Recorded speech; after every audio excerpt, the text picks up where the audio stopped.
Les bendiga, amados hermanos.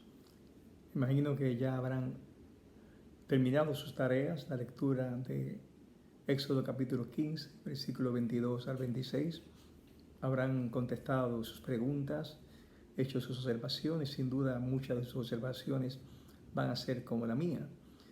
Pero quiero entonces proceder a explicar lo que estos textos nos enseñan cuando Dios se reveló como Jehová Rafa.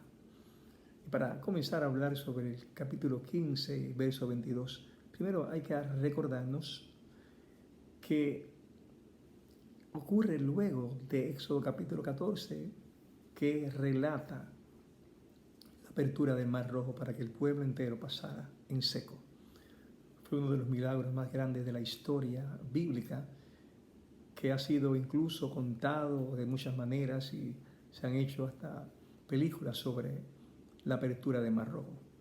La Biblia dice cuál fue el efecto de cuando el Mar Rojo se abrió, de cuando pasaron los israelitas, de cuando Dios incluso ahogó a sus enemigos, a Faraón y a sus ejércitos. Así que el versículo 26 del capítulo 14 de Éxodo es el último verso, nos dice así: y vio Israel aquel grande hecho que Jehová ejecutó contra los egipcios, y el pueblo temió a Jehová y creyeron a Jehová y a Moisés su siervo. Noten que el efecto del milagro fue que el pueblo temiera y creyera a Jehová y creyera a Moisés su siervo. Fue un efecto doble. Y claro, el pueblo estaba gozoso, feliz, contento. Y es la razón porque el próximo capítulo, Éxodo capítulo 15, nos va a relatar y nos va a dejar escrito el cántico de Moisés y de María, así muchas veces se titula. Y vamos a leer unos cuantos textos de ese cántico para que entendamos cómo se sentía el pueblo acerca de Dios. Dice así la Biblia: entonces cantó Moisés y los hijos de Israel este cántico a Jehová y dijeron: cantaré yo a Jehová porque se ha magnificado grandemente, ha echado en el mar al caballo y al jinete. Jehová es mi fortaleza y mi cántico, y ha sido mi salvación. Este es mi Dios y lo alabaré, Dios de mi Padre, y lo enalteceré. Jehová es varón de guerra, Jehová es su nombre. Echó en el mar los carros de Faraón y su ejército, y sus capitanes escogidos fueron hundidos en el mar rojo. Noten este relato cómo habla acerca de quién llegó a ser Dios para ellos. Primero dice: este es mi Dios, dice Dios de mi Padre, Jehová es varón de guerra, dice sus hechos, echó en el mar los carros del Faraón. Y esa es una razón más que suficiente para cantarle a Dios. Así es que termina ese pueblo feliz, gozoso, admirado con lo que Dios ha hecho. Y luego vamos a entrar al capítulo que sigue, los textos, que siguen, y nos daremos cuenta qué ocurre después de esta alabanza, después de estos cánticos, después de este tiempo de adoración, después de ese tiempo de gratitud. Vamos a ver la historia entonces que hoy nos ocupa. Éxodo 15, 22.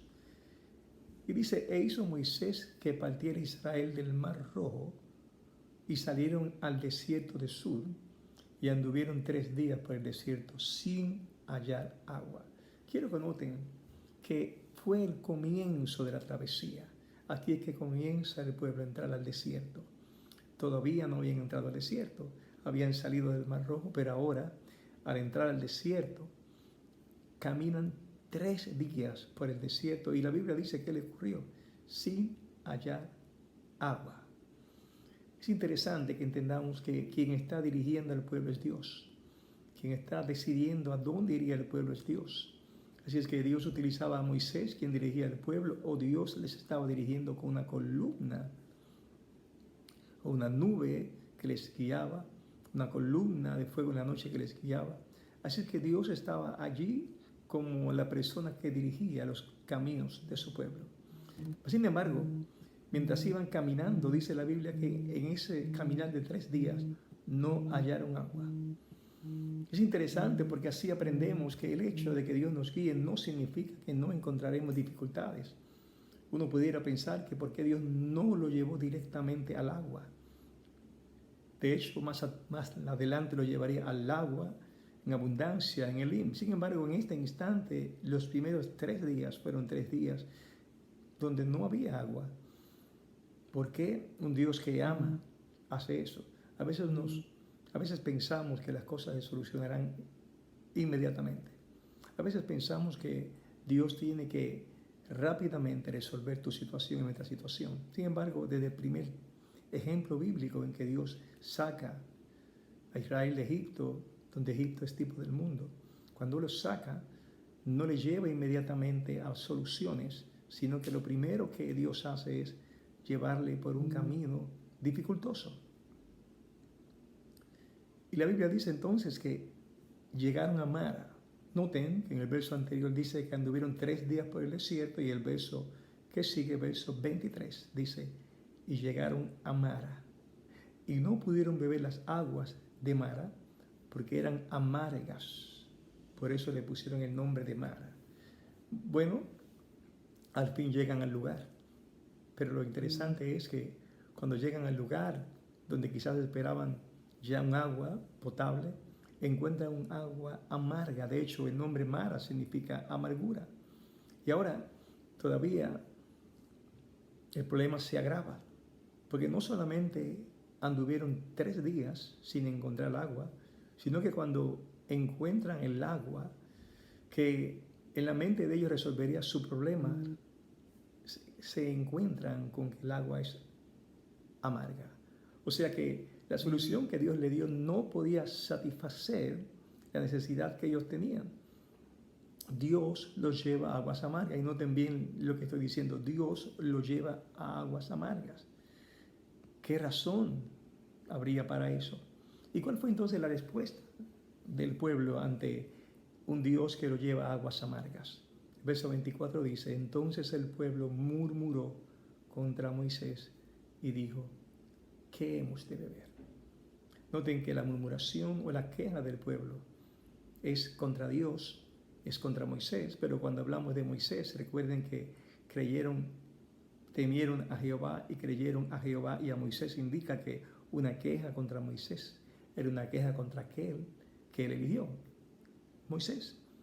Así es que murmuran, y la palabra hebrea que utilizan para murmurar es muy interesante. Es una palabra cuya raíz significa pararse en la noche en un lugar o permanecer indefinidamente en un mismo lugar. De ahí llegó a significar ser obstinado, porque la persona obstinada o terca simplemente no cambia su parecer y se mantiene en la misma postura. Así es que lo que está ocurriendo en este momento es que el pueblo comenzó a pararse en su pensamiento o pararse en su decisión de que algo malo estaba pasando y de que su vida no iba a ser buena. La decisión constante de que era mejor el lugar de donde salieron. Estaban, en otras palabras, enclaustrados, encerrados en su decisión. No veían puerta de escape ni posibilidad. ¿Cuántas veces nos quedamos gravitando sobre lo mismo? Muchas veces nosotros estamos toda la vida, años, dándole vuelta al mismo asunto y preguntándonos por qué, en vez de avanzar. El pueblo, en una ocasión, cuando vemos a Moisés delante de las aguas, clamando a Dios delante del Mar Rojo, Dios le dijo, ¿por qué clamas? Avanza. Muchas veces en nuestra vida no hay que preguntar el por qué, sino avanzar. Examina tu corazón si algo hay que te ha detenido, no te deja avanzar. La murmuración, desde aquí en adelante, se va a convertir, lamentablemente, en una actitud del pueblo de Dios, Israel. Leeremos luego en los próximos capítulos lo mismo. Cada vez que encontraban una dificultad, murmuraban, se quejaban. Cada vez que algo no parecía solucionarse con facilidad, murmuraban, se quejaban. Ya fue parte de la idiosincrasia de la nación de Israel. El versículo 25 dice, y Moisés clamó a Jehová, y Jehová le mostró un árbol y lo echó en las aguas, y las aguas se endulzaron allí les dio estatutos y ordenanzas y allí los probó. En este texto encontramos lo que ha ocurrido. Dios desde antemano había hecho todo un plan para probar la obediencia de aquellos a quien primero Él les había salvado, de aquellos a quien primero Él les había mostrado todo su poder, les había mostrado que estaba con ellos para ayudarles y bendecirles. Y en base a que ellos habían visto un Dios todopoderoso, Dios quiso que el pueblo entendiera que en cualquier momento de necesidad de agua o cualquier otra necesidad, Dios podía resolverla. Ya Dios le había enseñado su poder, ahora le estaba enseñando la confianza.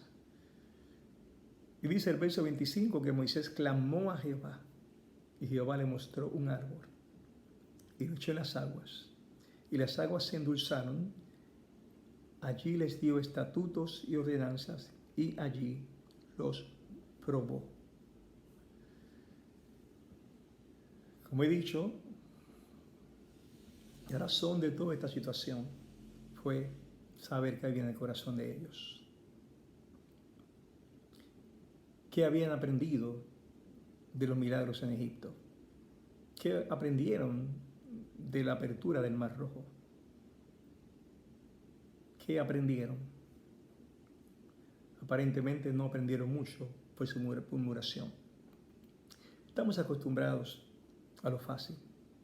Y tristemente el falso evangelio, y a un falso evangelio que nos hace ver la vida como un camino simple, sin dificultades, nada más alejado de la verdad. La Biblia dice que Jehová prueba al justo, y hay que decir que Dios siempre probará al justo. De hecho, notaremos que el camino que lo llevó a la tierra prometida fue el más largo e inhóspito hacia Palestina. El camino de Abraham hacia las promesas fue largo. En 99 años tuvo su primer hijo, o su hijo de su esposa Sara. El camino de Jacob para lograr ver las promesas también fue largo.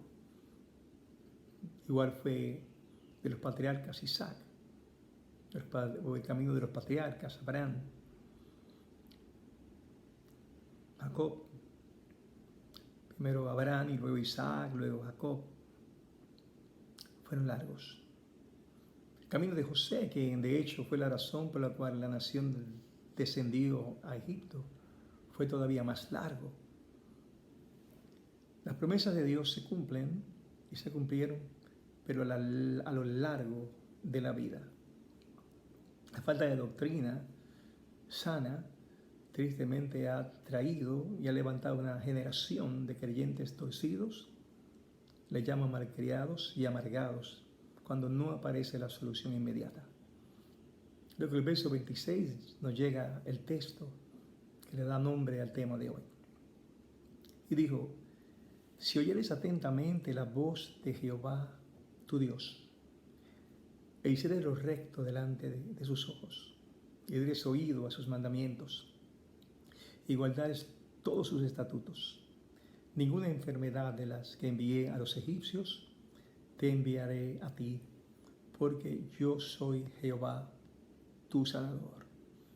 Noten, hermanos, que